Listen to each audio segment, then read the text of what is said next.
राम राम कहते कहते प्राणों का त्याग कर देते हैं। भरत जी को बुलाया गया। केकई जो है बड़े सज के और समर के तैयार खड़ी है। मंथरा बड़े होशियारी से बड़े खुशी के मारे उड़ रही है और भरत जी महाराज का चित्त जो है बड़ा घबरा रहा है, क्योंकि अयोध्या का माहौल बड़ा खराब है। लेकिन मैं उसका विस्तार न करूं तो कुल मिलाकर के दाह संस्कार क्रिया करने के बाद गुरुजी ने भरत को बहुत समझाया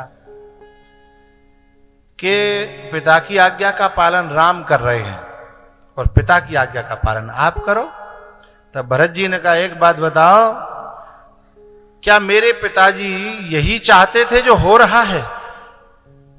तो इस सब के मुंह बंद है गए, क्योंकि पिताजी ये चाहते तो नहीं थे, क्योंकि मुहूर्त निकलवाने के लिए तो गए थे, तो राम को राजा बनाने का मुहूर्त निकलवाने के लिए गए थे और राम का वनवास हो रहा है, भरत का तिलक करने की कोशिश की जा रही है।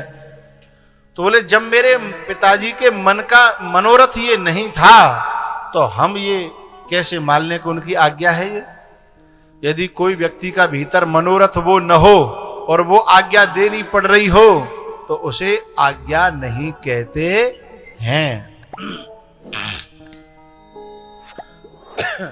बहुत सी माताएं हैं ना, उन्हें अपने मायके जाना हो तो पहले तो प्यार से पोटेंगी, जब पुटाई में नहीं आवेगा तो फिर जबरदस्ती करेंगी, फिर जब कैसे बात नहीं बनेगी तब फिर कहो ना मानी तो मर। बोले ना, ऐसे ना, राजी थे कहो, प्यार थे कहो, प्यार थे कहो।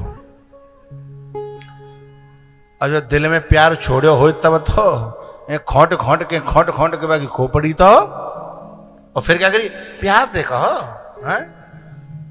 अब ये बात जब तो जानो ही है तो पता हो बाको मन ना भेजबे को तो तू जा रही है, तो इतनी जिद कर रही है, फिर बाकी मौत किब्बा रही है, इसे आज्ञा कहोगी? अरे हाँ ना तो करो, आज्ञा थोड़ी है, फिर किब्बा क्यों रही है? बाद में यूं कह सके कि तुम नहीं तो कही, बाद में बोले तुम्हारे बिना कहे तो आई ना, तुम तो बिना पूछे ना आई हैं। लेकिन बाकी सब कर्म है गए या आज्ञा देवी में, तो इसे आज्ञा नहीं कहते हैं, इसे कहते हैं, इसे जो भी कहते हो, कौन से ब्लैकमेल कहते हैं? इमोशनली तो नहीं कहेंगे, इमोशनली ब्लैकमेल नहीं कहेंगे ना, हम मजबूरी तो कहेंगे, अंग्रेजी शब्द ढूंढ रहा हूं कोई, ब्लैकमेल कहेंगे, बाकी संग और कुछ जोड़ लियो, ठीक है? हाँ, तो यहां वही भरत जी महाराज कह रहे हैं कि मेरे पिताजी तो मर गए, यदि उनकी इच्छा होती, खुशी होती तो मरते कि मरे भाई जी जाते। उनकी इच्छा का काम हो रहा होता तो मरते हुए भी जी लेते, और उनके जिस वरदान ने, जिस आज्ञा ने उन्हें मौत के घाट उतार दिया हो, उसे आज्ञा बना करके मेरे सिर पर थोप रहे हो और मेरा कल्याण चाहते हो। तो सब लोगों ने कहा कि क्या किया जाए? भरत जी ने कहा, मैं आपकी आज्ञा का पालन करूंगा, पिताजी की आज्ञा जो रही हो, लेकिन आप सबकी आज्ञा, गुरु जी की, माताओं की, मंत्रियों की, ये मेरे पिता के तुल्य हैं, सबकी आज्ञा का पालन करूंगा। और उससे पहले मेरी एक इच्छा है, उसे आप सुन लें, पूरी करें या न करें आपकी स्वतंत्रता है, पर मेरी एक मांग है। बोले बताओ? बोले, बिनु देखे रघुनाथ पद, जिय की जरने न जा। बोले, मेरे हृदय में जो आग जल रही है वो शांत तब होगी जब मैं प्रभु के चरणों का दर्शन कर लूंगा, उसके बाद फिर जो आज्ञा दोगे मैं मानने को तैयार हूं। और ये बात सभी के मन को भाई, क्योंकि सभी यही बातें परेशान है। तमसा नदी पे थे लौट के आए काए तब थे, क्योंकि वो तो जाना चाहते ही थे। सब लोगों ने तालियां बजाई कि बहुत अच्छा, बहुत अच्छा, गुरुजी ने भी, माताओं ने भी, पब्लिक ने भी, मंत्रियों ने भी। फिर भरत जी महाराज जाने की तैयारी करने लगे तो एक जो है दासी आई, भरत जी मुझे जिन्होंने भेजा है उन्होंने पहले कहा है कि यद्यपि यह बात तुमसे कहने लायक नहीं है, लेकिन फिर भी कठोर हृदय करके मैं कह रही हूं। बोले बताओ। बोले केकई मां अपनी गलतियों का एहसास कर रही हैं और वो चित्रकूट चलना चाहती हैं। भरत जी ने कहा उनका स्वागत है, क्योंकि राम की तरफ जो चलना चाहता है वो कोई भी हो, उसका मेरे जीवन में भी स्वागत है और मेरी इस यात्रा में भी स्वागत है। डोली सजाऊंगा, मुझे कोई परेशानी नहीं है। क्या हुआ? जब चलने लगे हैं ना यात्री, तो रास्ते में निषाद मिला है। बड़ी प्यारी कथा है निषाद की और भरत जी की। इस कथा को मैं छू नहीं रहा हूं, ऊपर ऊपर से निकल के जा रहा हूं। दोनों मित्र हाथ में हाथ डाले, भरत और निषाद। निषाद जंगल का रास्ता बताता है, क्योंकि भरत जी को इस रास्ते का पता नहीं है। रास्ता तो राम जी को भी नहीं पता था चित्रकूट का, लेकिन उन्होंने भी रास्ता बताने वालों को लिया था। केवट को भी लिया। केवट से आगे चल करके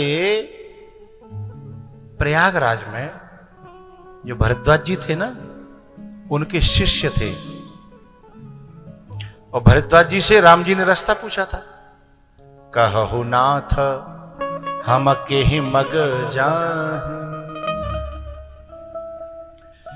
एक बात बताऊं, रास्ता बताने के लिए पहले ही केवट ने कह दिया था कि रास्ता की चिंता मत करो, यहां हमार प्रभु पग पग जोहा, यहां की पगडंडियां सब हमारी जानी हुई हैं, हम बताएंगे।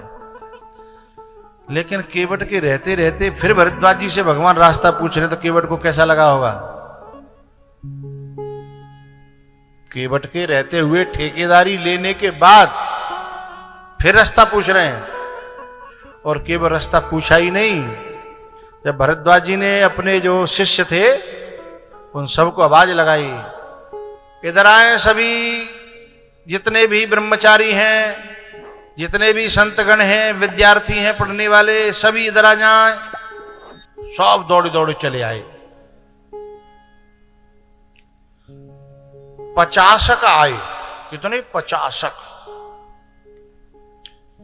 एक बात आपसे कहनी है यहां, ये 50 कौन थे? चार्यो वेद पुराण अष्टदश, 6 शास्त्र सब ग्रंथन को रस, चार्यो वेद। ये सब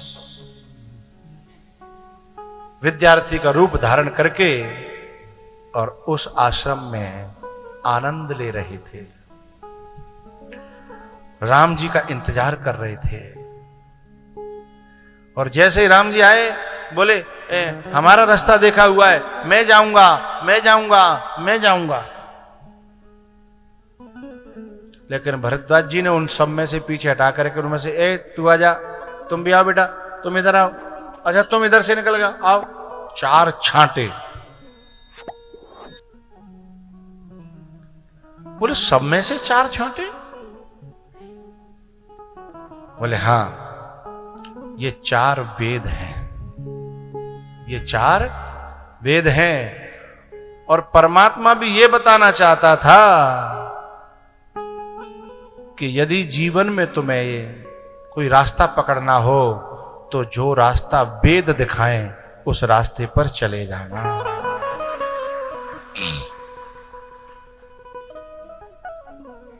जो रास्ता वेद दिखाएं उस पे चले जाना। लेकिन कुछ दूर जाकर के भगवान ने उन्हें भी लौटाया। क्यों लौटाया? क्योंकि वेद जो है विधि निषेध का वर्णन करता है, और वहां से आगे कौल भील मिले हैं। कौल भील जब मिले हैं तो ये लौटा दिए हैं चारों। और कौल भील प्रेम का प्रतीक हैं। जिस महापुरुष के जीवन में राम के चरणों में, परमात्मा के चरणों में प्रेम पैदा हो जाए तो फिर वह वेद के रास्ते का अनुगमन नहीं करता, फिर वेद उसका पीछा करता है। जहां प्रेम तहां नेम नहीं है, जहां नेम तहां प्रेम। तो भगवान ने भी यहां रास्ता पूछा, और यहां भरत जी ने भी केवट से रास्ता पूछा।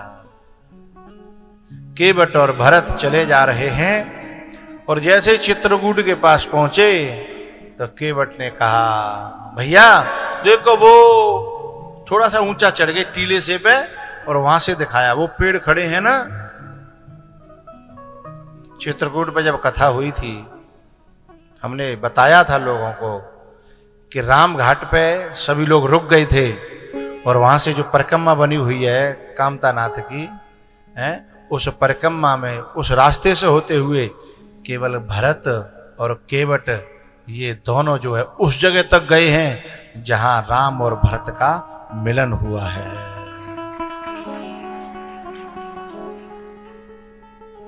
जहां राम और भरत का मिलन हुआ है वहां गए हैं,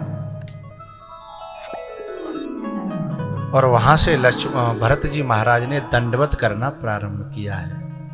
पाहे नाथ कहे पाए गोसाई, भूतल परे लकुटि कीना, भूतल परे लकुटि कीना।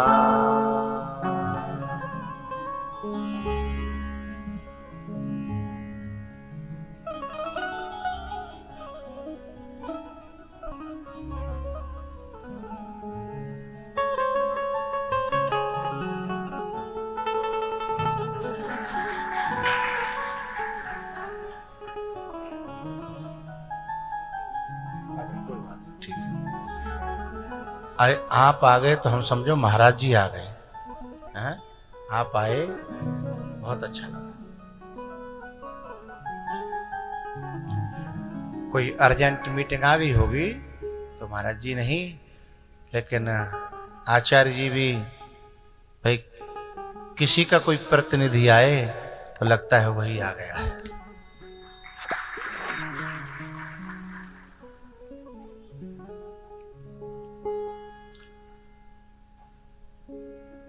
भरत जी महाराज जो दंडवत करते हैं तो सबसे पहली नजर लक्ष्मण जी की पड़ती है। मैंने वो सब बातें काट दी हैं। लक्ष्मण जी को क्रोध आया है भरत पर, और लक्ष्मण जी ने महादेव को भी ललकार दिया है। ललकार बोले शंकर भी आ जाएं, आज इसकी रक्षा नहीं कर सकते।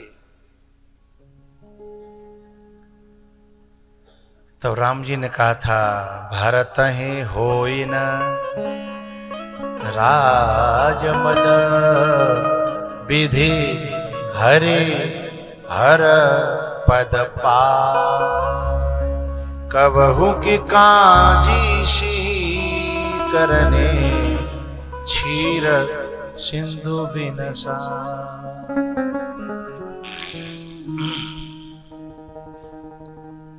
ये नाव में कटोरा पड़ा रहता है, हर नाव में कटोरा पड़ा रहता है। यदि नाव में पानी आना शुरू हो जाए तो तुरंत उसे उलीचना वो शुरू कर देते हैं, और धीमे धीमे नाव आगे बढ़ती रहती है तो पार लग जाती है।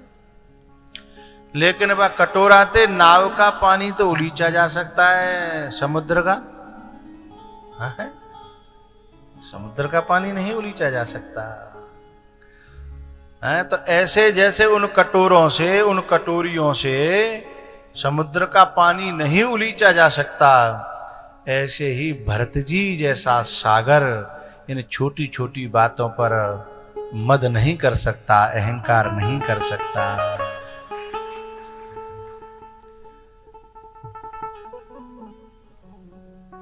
हमारे आप लोगों में बहुत सारे ऐसे चेला बैठे हैं जो हमको कभी कभी समय मिल जाए, मौका मिल जाए तो इतना ज्ञान देने की कोशिश करते हैं, वो तो हम लेते नहीं है।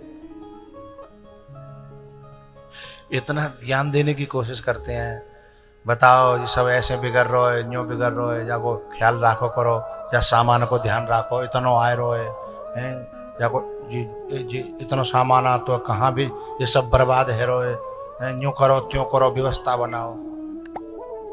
हम सुनते तो हैं, कभी कभी नहीं भी सुनते हैं, कभी कभी सुनते भी हैं, लेकिन वो एक बात भूल जाते हैं, जब घर से निकले हैं तो घर मुड़कर देखा नहीं करते। आगे बढ़ने वाले पीछे मुड़कर देखा नहीं करते। किनारों से कौन सीपियां उठा करके भागा, ऐसी छोटी मोटी बातों को समंदर देखा नहीं करते। ऐसी छोटी मोटी बातों को समंदर देखा नहीं करते। अब लोग लगे समझाने में कि तुम्हारे किनारे पे से इतनी सीपियां लोग उठा ले गए, तुम बता को जो कह ही ना रहे। कौन बताए हैं? समुद्र जो है हिरण्य गर्भा, वो रत्न गर्भा होता है,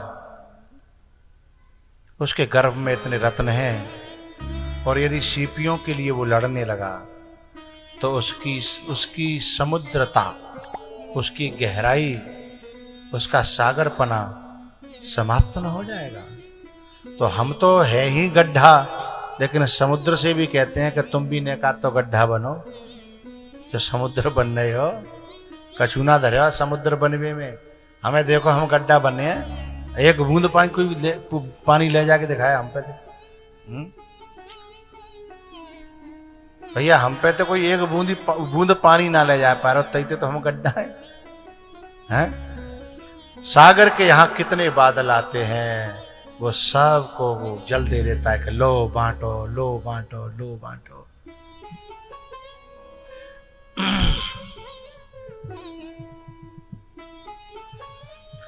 तो कबहू के कांजी सीकर सिंधु बिनसा,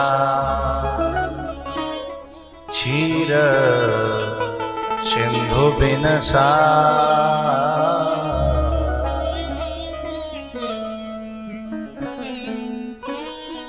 लक्ष्मण जी ने आवाज लगाई, भैया पीछे भरत भैया। इतनी शब्द सुना था कि उठे राम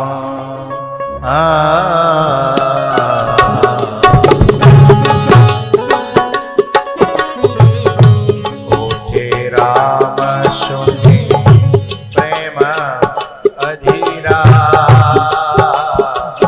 कहूँ पट कहूँ निसंग घनो पीरा।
निसंग धनु तेरा। दौड़ पड़े हैं भगवान, जमीन में गिरे हुए भरत जी को उठाने की कोशिश कर रहे हैं, लेकिन वो उठ नहीं पा रहे। तो राम जी घुटमन हो गए, फिर भरत जी को भी घुटमन किया और दोनों लिपट गए हैं। को कछु कहन को कछु पूछा, प्रेम भरा मन निज गति छूचा। प्रेम भरा मन निज गति छूचा। दोनों की मिलन देख करके डर गया है इंद्र। अब राम लौट जाएंगे और हमारा सब करे कराए पे पानी फिर जाएगा। इंद्र जो है सब देवताओं को लेकर के गुरु बृहस्पति के यहां गया। बोले भगवान कछु षड्यंत्र करो,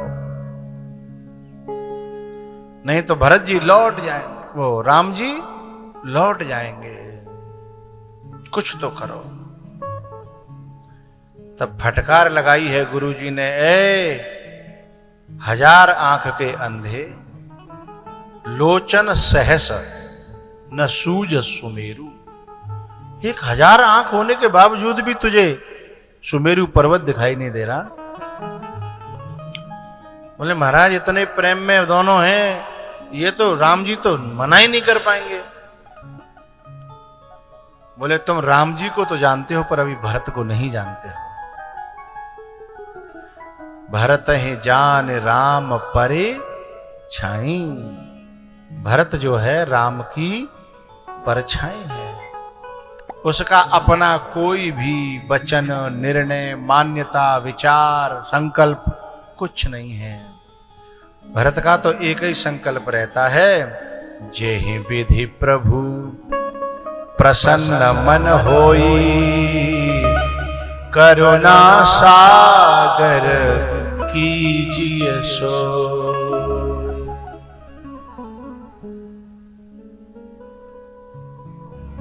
तब देवताओं की जान में जान आई। पता है ये देवता ऊंची कुर्सियों पर बैठे हुए लोग घरों में फूट पार के ही तो राज्य करते हैं।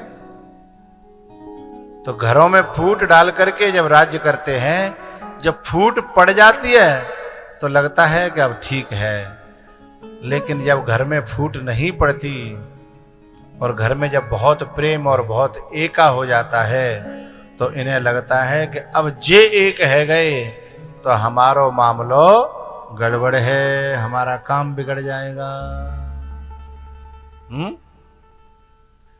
तब गोस्वामी जी ने इतना बुरा शब्द कहा कि ऊंच निवास नीच कर तूती, देख न सके पराए विभूति। देख न सके पराए विभूति, ऊंच निवास नीच कर तूती।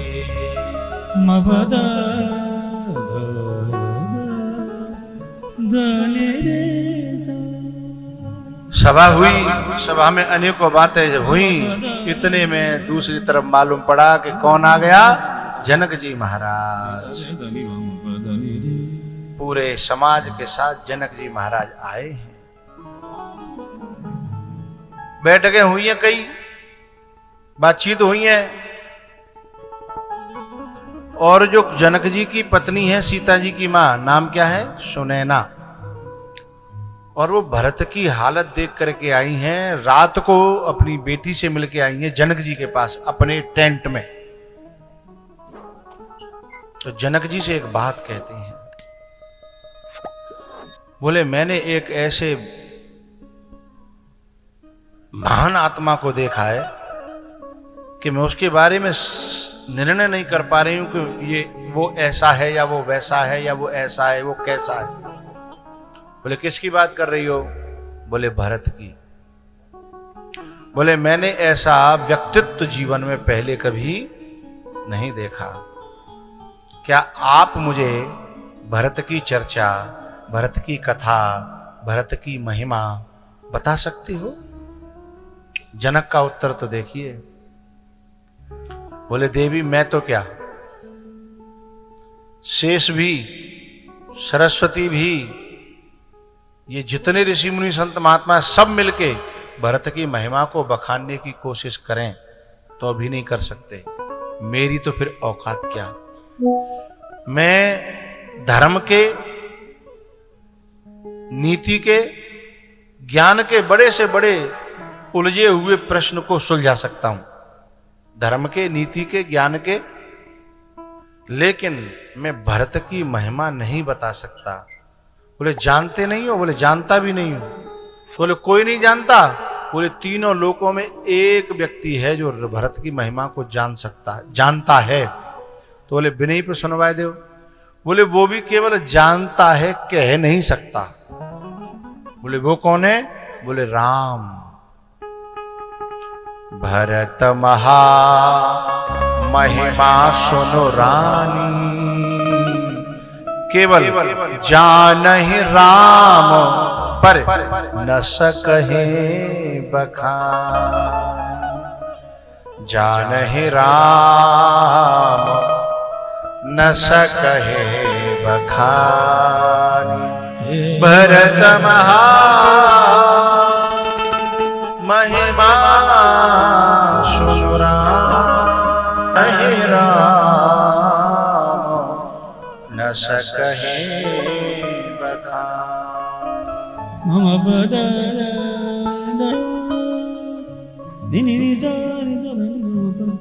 मम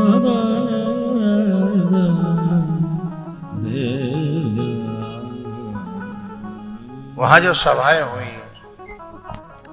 आखिर में निर्णय ये निकला।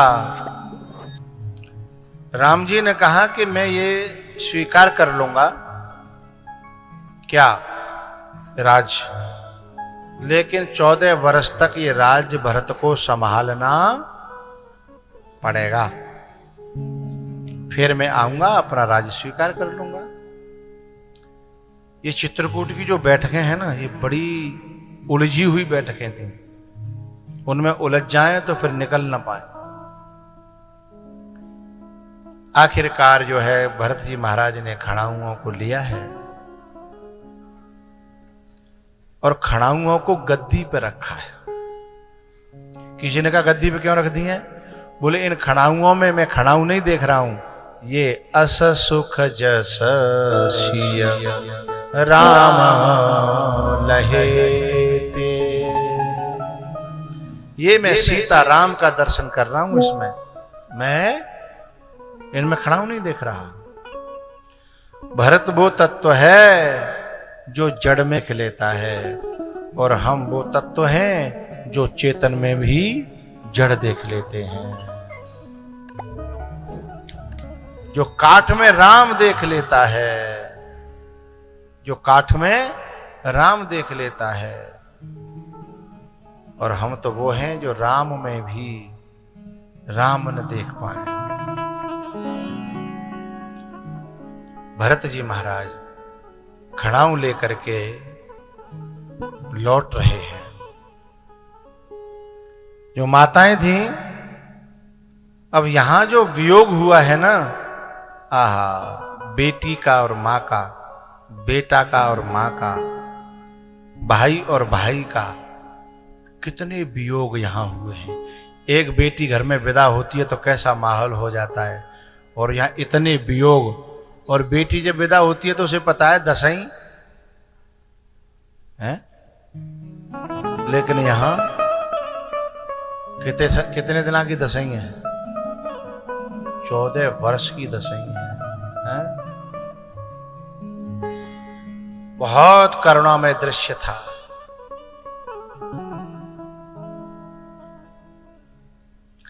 राम भरत जी ने आकर के खड़ाऊ रखे उसके बाद गुरुजी के पास में गए।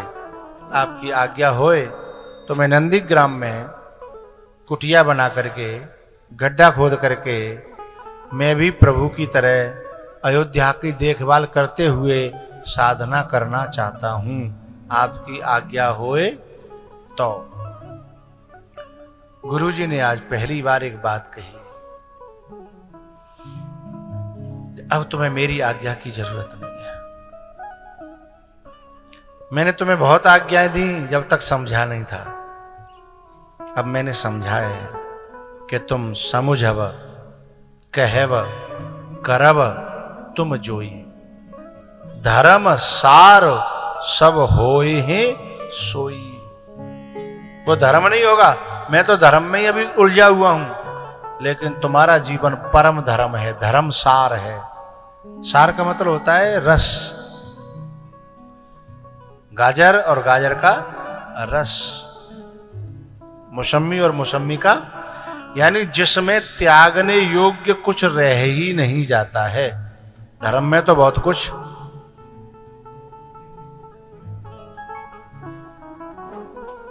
लेने देने के योग्य रह जाता है कि ये छोड़ना, ये पकड़ना, ये छोड़ना, लेकिन जिसमें से कुछ छोड़ने लायक न रह जाए वो धर्म सार है।